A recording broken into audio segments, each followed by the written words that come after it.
Hello students, how are you? In today's lecture, we will discuss about the neural control and coordination. ये आपके NCERT का chapter number 21 है. It's a very important chapter for NEET examination point of view. तो ये हमारे NEET के exam के point of view से काफी महत्वपूर्ण है और ये चैप्टर हमारे बोर्ड की बुक में भी मेंशन है. बोर्ड में यह चैप्टर और एंडोक्राइन चैप्टर दोनों कंबाइन कर दिए हैं और दोनों का एक ही टाइटल रखा हुआ है, कंट्रोल एंड कोऑर्डिनेशन. ठीक है स्टूडेंट्स, तो बोर्ड के एग्जाम के पॉइंट ऑफ व्यू से भी यह चैप्टर बहुत महत्वपूर्ण है क्योंकि बोर्ड के एग्जाम में हर साल इस चैप्टर में से कोई ना कोई बहुत अच्छे क्वेश्चन पूछे जाते हैं. तो बोर्ड के पॉइंट ऑफ व्यू से इसका वेटेज बहुत ज्यादा है और नीट के हिसाब से इसका वेटेज भी बहुत ज्यादा है. तो सबसे पहले तो हम बात करें कोऑर्डिनेशन के बारे में कि कोऑर्डिनेशन का मतलब क्या होता है. आपने कई बार सर्कस देखे होंगे, तो सर्कस में आपने रस्सियों पर जो है प्लेयर्स को देखा होगा, वहां पर जो एक दूसरे के साथ एक कोऑर्डिनेट मैनर में वर्क करते हैं. ठीक है ना. ये आपने कई बार घर बनते हुए देखे होंगे, तो वहां पर देखा होगा कि जो हमारा जो सीमेंट होता है उसे जो लेबर होते हैं एक कोऑर्डिनेट मैनर में नीचे से ऊपर तक पहुंचाते हैं. तो यदि कोऑर्डिनेशन नहीं हो तो ये सब वर्क पॉसिबल है क्या? नहीं ना. इसी तरह से हमारी बॉडी में दो या दो से अधिक ऑर्गन्स एक कंट्रोल में या एक कोऑर्डिनेशन में वर्क करते हैं. तो इन ऑर्गन्स के अंदर जो कोऑर्डिनेशन का जो काम करता है वो काम जो है दो सिस्टम करते हैं, एक तो न्यूरल सिस्टम और दूसरा एंडोक्राइन सिस्टम. ठीक है. तो यह कलेक्टिवली कंबाइंड रूप से दोनों सिंक्रोनाइज्ड फैशन में ये हमारी बॉडी के ऊपर कंट्रोल एंड कोऑर्डिनेशन का काम करते हैं. मैंने अपने पुराने लेक्चर्स में भी डिस्कस किया था कि हमारी बॉडी का वो सिस्टम जो कि फास्टेस्ट तरीके से कोऑर्डिनेट करता है, इलेक्ट्रोकेमिकल्स तरीके से बॉडी ऑर्गन्स के बीच में जो है कोऑर्डिनेट रखता है, उसे हम न्यूरो सिस्टम के नाम से जानते हैं. और जो केमिकल्स के थ्रू कोऑर्डिनेट रखता है उसे हम एंडोक्राइन सिस्टम के नाम से जानते हैं. ठीक है ना. तो कोऑर्डिनेशन क्या हो गया? It become clear. The coordination is a process through which the two or more organs interact and complement the function of one another. For example, when we do physical exercise all body part work with coordinate. It become clear. अब human neural system के classification को लेकर बात करें students, तो human neural system जो है इसके दो डिवीजन में इसको क्लासिफाइड किया गया है. दो डिवीजन इसके कौन कौन से हैं? पहला होता है स्टूडेंट सेंट्रल न्यूरल सिस्टम और दूसरा होता है पेरिफेरल न्यूरल सिस्टम. पहले ह्यूमन नर्वस सिस्टम बोला जाता था पर आजकल नर्वस की जगह न्यूरल वर्ड का यूज काफी ज्यादा हो रहा है. ठीक है. तो पूरे के पूरे ह्यूमन न्यूरल सिस्टम को दो पार्ट में डिवाइड किया गया है. सेंट्रल न्यूरल सिस्टम जिसे हम CNS के नाम से जानते हैं और दूसरा होता है पेरिफेरल न्यूरल सिस्टम जिसे कि हम PNS के नाम से जानते हैं. तो ये ह्यूमन न्यूरल सिस्टम का मॉडर्न क्लासिफिकेशन है जो कि आजकल बहुत ज्यादा पॉपुलर है. ठीक है. अब सेंट्रल नर्वस सिस्टम क्या होगा? इसमें हमारी सेंट्रल प्रोसेसिंग यूनिट आएगी नर्वस सिस्टम की. वो क्या होती है? ब्रेन और स्पाइनल कॉर्ड. तो ये हमारे सेंट्रल नर्वस सिस्टम के अंदर आते हैं. इसमें क्या क्या आता है? ब्रेन और स्पाइनल कॉर्ड. दूसरा है student peripheral nervous system PNS. PNS को दो पार्ट में डिवाइड किया गया है, सोमेटिक न्यूरल सिस्टम और ऑटोनोमिक न्यूरल सिस्टम. ठीक है. तो ये क्लासिफिकेशन आपका जो है NCERT में दिया गया है. इसे हम थोड़ा सा एलोबरेटेड तरीके से समझने की कोशिश करते हैं. ठीक है. तो हमने क्या देखा था कि न्यूरल सिस्टम के दो पार्ट, सेंट्रल नर्वस सिस्टम और peripheral nervous system. It become clear. तो स्टूडेंट देखिए, सेंट्रल नर्वस सिस्टम में क्या आया? हमारा ब्रेन और स्पाइनल कॉर्ड आया. ब्रेन और स्पाइनल कॉर्ड से एसोसिएटेड जितने भी नर्व्स हैं, किससे एसोसिएटेड? CNS से एसोसिएटेड जितने भी नर्व्स होते हैं वो नर्व्स किसका फॉर्मेशन करते हैं? पेरिफेरल नर्वस सिस्टम का फॉर्मेशन करते हैं. अब पेरिफेरल नर्वस सिस्टम के दो पार्ट होते हैं, एक तो सेंसरी डिवीजन और दूसरा होता है हमारा मोटर डिवीजन। सेंसरी मतलब कि एफरेंट डिवीजन, मोटर मतलब कि इफरेंट डिवीजन। सेंसरी क्या होता है, वो बॉडी के जो डिफरेंट पार्ट्स है इंफॉर्मेशन सीएनएस को पहुंचाने का काम करता है, उसे हम क्या बोलेंगे, सेंसरी डिवीजन। ये किससे बना होता है, सेंसरी न्यूरॉन से बना होता है। ठीक है, यहाँ पर इंफॉर्मेशन जो है ब्रेन को पहुंचाई जा रही है, सीएनएस को ट्रांसफर की जा रही है। ठीक है, सोमेटिक पार्ट से भी और बॉडी के विसरल पार्ट से भी। सोमेटिक मतलब बॉडी के आउटसाइड का पोर्शन, सरफेस का पोर्शन, और विसरल मतलब बॉडी के अंदर का पोर्शन। यहां से इंफॉर्मेशन सीएनएस को जा रही है। ब्रेन से जो इंफॉर्मेशन बॉडी के डिफरेंट पार्ट को जाएगी, वो किसके थ्रू जाएगी, हो जाएगी मोटर डिवीजन के थ्रू या इफरेंट डिवीजन के थ्रू जाएगी। इसका फॉर्मेशन कौन करेगा, इसका फॉर्मेशन करेंगे हमारे मोटर नर्व फाइबर। ये क्या काम करेगा, it conduct the impulse from the CNS to efferent structure, it may be the muscles and glands. तो ये हमारा जो मोटर डिवीजन है, इसे दो पार्ट में जनरली डिवाइड किया जाता है। इसके दो पार्ट कौन कौन से हैं, एक तो ऑटोनॉमिक नर्वस सिस्टम और दूसरा सोमेटिक न्यूरल सिस्टम। तो सोमेटिक न्यूरल सिस्टम क्या होता है, पहले इसको देख लेते हैं। तो इसमें जो इंफॉर्मेशन होती है वो इंफॉर्मेशन कहां जाती है, सोमेटिक मोटर के थ्रू यहाँ पे इंफॉर्मेशन जाती है। और ये इंफॉर्मेशन कहां जाएगी, स्केलेटल मसल्स पे जाएगी, जिनके ऊपर हमारा वॉलेंट्री कंट्रोल होता है। अब जैसे मान लीजिए सपोर्टेड हमारे हाथ में मूवमेंट करना है, पैर में मूवमेंट करना है, तो इनके ऊपर हमारा वॉलेंट्री कंट्रोल है। इनमें मूवमेंट की इंफॉर्मेशन कहां से आएगी, सेंट्रल नर्वस सिस्टम से आएगी, और ये हमारी विल के अकॉर्डिंग वर्क होगा। तो ये हो गया हमारा कौन सा, सोमेटिक न्यूरल सिस्टम। इसमें जो हमारे मोटर नर्व होते हैं वो कहां तक आते हैं, स्केलेटल मसल्स तक आते हैं। ठीक है, दूसरा होता है हमारा, डायग्राम में देखिए, ऑटोनॉमिक नर्वस सिस्टम। इसमें जो हमारे मोटर नर्व आते हैं वो कौन से होते हैं, विसरल मोटर, मतलब ऐसे मोटर न्यूरॉन जो बॉडी के अंदर वाले पोर्शन में इंफॉर्मेशन को ट्रांसमिट कर रहे हैं सीएनएस से। ठीक है, ये कहां कहां इंफॉर्मेशन ट्रांसमिट करेंगे, कार्डिक मसल्स में, स्मूथ मसल्स में और ग्लैंड्स में। तो इनके ऊपर हमारे विल का कंट्रोल नहीं होता है। और इसके दो डिवीजन होते हैं, एक तो सिंपैथेटिक डिवीजन और दूसरा पैरासिम्पैथेटिक डिवीजन। सिंपैथेटिक क्या होता है स्टूडेंट्स, सिंपैथेटिक डिवीजन वो डिवीजन होता है जो कि अलार्म के समय एक्टिव होता है, या सिंपैथेटिक नर्वस सिस्टम बोल सकते हैं इसको हम। सिंपैथेटिक नर्वस सिस्टम वो सिस्टम होता है जो अलार्म के टाइम में एक्टिव होता है, इमरजेंसी के टाइम में एक्टिव होता है। ठीक है, अब जैसे मान लीजिए सपोर्टेड कि किसी पर्सन के पीछे मान लीजिए कोई सांड दौड़ता हुआ आ रहा है, उसे बचना है, तो उसके अंदर सांड से बचने के समय जो एक्टिविटी उसकी बॉडी के अंदर कंडक्ट होंगी, उनके ऊपर कंट्रोल कौन करेगा, सिंपैथेटिक नर्वस सिस्टम कंट्रोल करेगा। दूसरा होता है students parasympathetic nervous system. Parasympathetic nervous system यह रेस्टिंग के समय एक्टिवेट होता है। ठीक है, और इसमें एनर्जी को कंजर्व करने की कोशिश की जाती है। ठीक है, इसका हाउसकीपिंग फंक्शन होता है at a time of rest. Normal हमारी बॉडी को बैलेंस करने का काम जब हमारी बॉडी रेस्ट में है, उस समय किसका होता है, पैरासिम्पैथेटिक नर्वस सिस्टम का होता है। तो एज पर एनसीईआरटी हम देखें तो हम क्या देखते हैं कि हमारे नर्वस सिस्टम को दो पार्ट में डिवाइड किया गया, central nervous system, peripheral nervous system. Central nervous system में दो स्ट्रक्चर, ब्रेन और स्पाइनल कॉर्ड, और पेरिफेरल नर्वस सिस्टम में दो सिस्टम आते हैं, एक तो सोमेटिक न्यूरल सिस्टम और दूसरा ऑटोनॉमिक न्यूरल सिस्टम आता है। तो ऑटोनॉमिक न्यूरल सिस्टम के दो पार्ट, सिंपैथेटिक न्यूरल सिस्टम और parasympathetic neural system. It become clear, ये आपको समझ में आ गया, ये क्लियर हो गया स्टूडेंट्स। अब हमारा जो बोर्ड का पुस्तक है, इसमें देखिए पुराना जो क्लासिफिकेशन है नर्वस सिस्टम का वो दिया हुआ है। तो आजकल न्यूरो सिस्टम बोलते हैं, पुराने जमाने में नर्वस सिस्टम के नाम से जानते थे। तो एज पर बोर्ड, ये आपको केवल बोर्ड के हिसाब से याद रखना है, कॉम्पिटिटिव एग्जाम नीट के हिसाब से आपको ये क्लासिफिकेशन याद रखने की आवश्यकता नहीं है।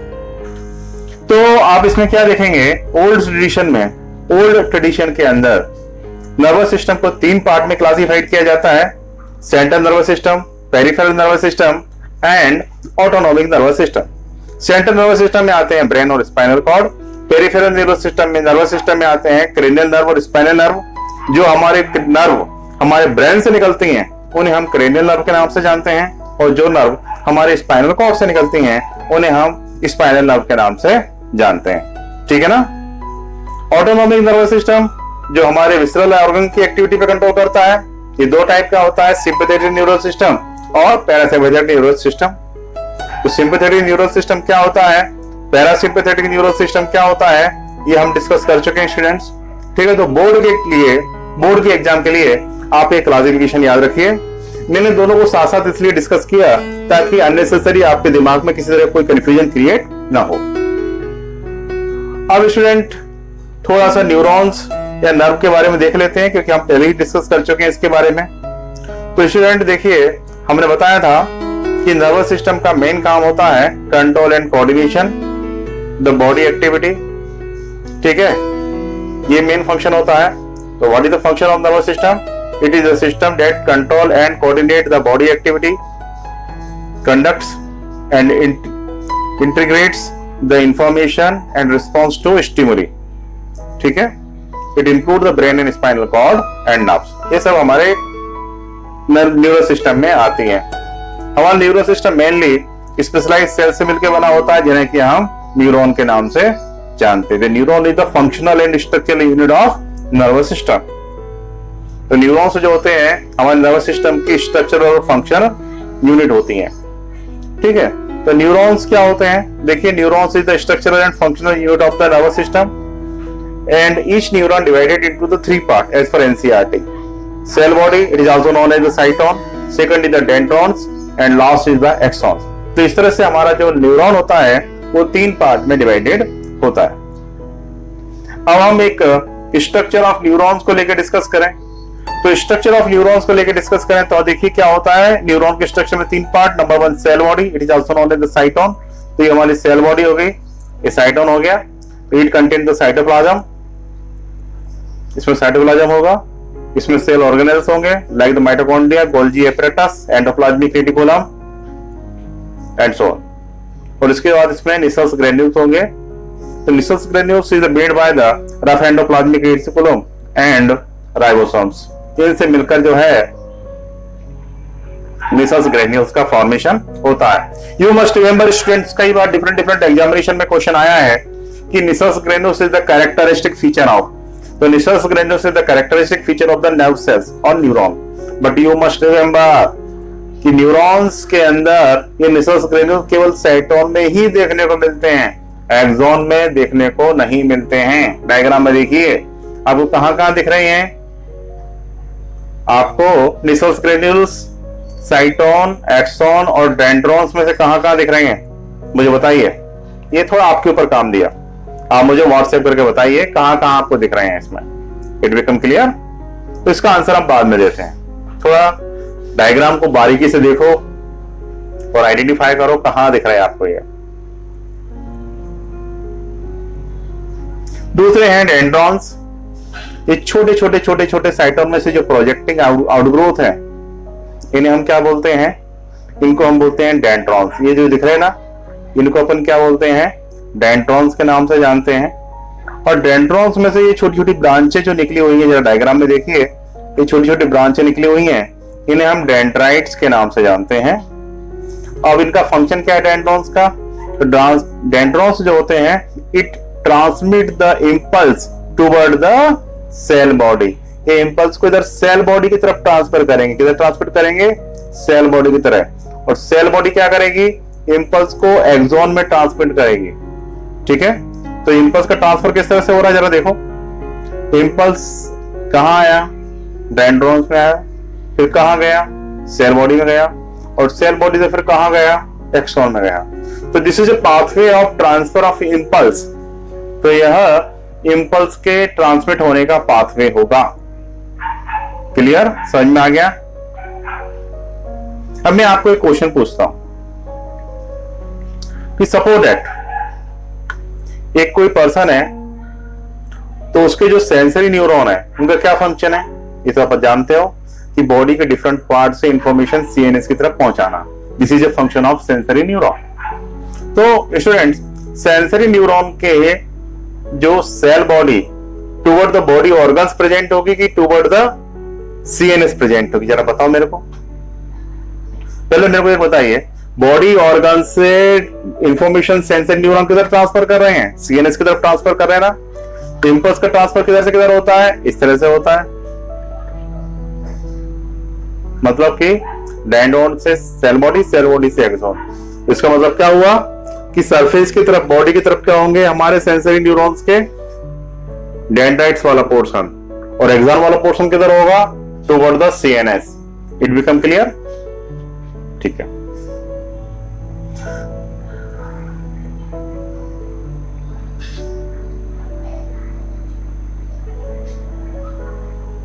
अब इसके बाद नेक्स्ट आता है student axon. Axon is also known as the nerve fibre. तो it is the longest part of the nerve cell. तो व्हाट इज द एक्सॉन? ये देखो यहां से लेकर यहां तक का पूरा ये जो पोर्शन दिख रहा है ना आपको, ये क्या हो गया हमारा, एक्सॉन हो गया। तो a long fibre which transmit the impulse away from the cell body. ठीक है, ये का फंक्शन किसका है, एक्सॉन का है। The branching of axons is known as axonite. यदि यहाँ पे कोई ब्रांच निकली हुई है, यदि एक्सॉन की कोई ब्रांच डिवाइड होकर निकलती है, तो इन्हें हम क्या बोलेंगे, एक्सोनाइट के नाम से जानेंगे। ठीक है, यह देखिए इधर भी आप देखो, ये टर्मिनल पार्ट है हमारे एक्सॉन का। यहाँ पर भी ये जो ब्रांचें निकली हुई है ना, देखो यहां से लेकर यहां तक जो ब्रांच एक्सॉन कंटिन्यूअस है, यहाँ पर इसकी जो ब्रांचें निकली हुई हैं, इन्हें हम क्या बोलेंगे, एक्सोनाइट के नाम से जानेंगे। क्या बोलेंगे इससे स्टूडेंट, नाम एक्सोनाइट। एक्सोनाइट के जो एंड पोर्शन, इन्हें हम एक्सॉन टर्मिनल भी बोलते हैं स्टूडेंट्स। और एक्सोनाइट या एक्सॉन टर्मिनल्स के जो एंड पोर्शन है, वो थोड़े से स्वोलन हो जाते हैं, थोड़े से फूले हुए रहते हैं। इन स्वोलन स्ट्रक्चर्स को हम क्या बोलते हैं, सिनेप्टिक नोब के नाम से जानते हैं। तो इनको अपन क्या बोलेंगे student, synaptic knob. It become clear? Axon 3 type के होते हैं, वी ऑलरेडी डिस्कस्ड दैट। कौन कौन से, मल्टीपोलर, इसमें क्या होगा, एक एक्सॉन होगा और 2 या 2 से अधिक हमारे क्या होंगे, डेंड्राइट्स होंगे। इस तरह के न्यूरॉन को हम क्या बोलते हैं, मल्टीपोलर न्यूरॉन। और ये कहां देखने को मिलते हैं, हमें सेरिब्रल कॉर्टेक्स में देखने को मिलते हैं। दूसरे टाइप के जो न्यूरॉन है, इन्हें हम बोलते हैं बाइपोलर न्यूरॉन। इसमें क्या होगा, एक एक्सॉन होगा और एक डेंड्रॉन होगा। तो ये देखने को मिलता है बाइपोलर न्यूरॉन में। और ये कहां देखने को मिलेंगे, ये आपको देखने को मिलेंगे रेटिना ऑफ आई के अंदर। तो जैसे ये हमारा सेल बॉडी, इधर जो है एक साइड में आप देख रहे हैं इसका, ये क्या हो गया, इधर इसका एक्सॉन हो गया, इधर क्या हो गया इसका, डेंड्राइट्स। It become clear? उसके बाद ये यूनिपोलर न्यूरॉन, जिसमें आप क्या देखेंगे कि सेल बॉडी में से केवल एक ही प्रोसेस बाहर निकलता है, तो ये यूनिपोलर न्यूरॉन हो गए। यूनिपोलर न्यूरॉन आपको देखने को मिलेंगे केवल एक, यहाँ पे केवल एक एक्सॉन दिखाई देगा सेल बॉडी में से बाहर निकला हुआ, और इसके अलावा कुछ नहीं। ठीक है, और ये आपको एम्ब्रियोनिक स्टेज में देखने को मिलते हैं यूनिपोलर। इसी तरह से एक होते हैं सूडो यूनिपोलर न्यूरॉन भी होते हैं। देखिए इसमें एक एक्साइटोन है, उससे एक हमारा आउटग्रोथ निकला, जिससे अपन ने क्या बोला, एक्सॉन, और निकलते बराबर 2 पार्ट में डिवाइड हो गया। ठीक है, इस तरह के हम सूडो यूनिपोलर न्यूरॉन भी होते हैं। ये सूडो यूनिपोलर न्यूरॉन जो है कहां देखने को मिलेंगे आपको, ये देखने को मिलेंगे आपको स्पाइनल नर्व्स में, जिन्हें हम बाद में डिस्कस करेंगे।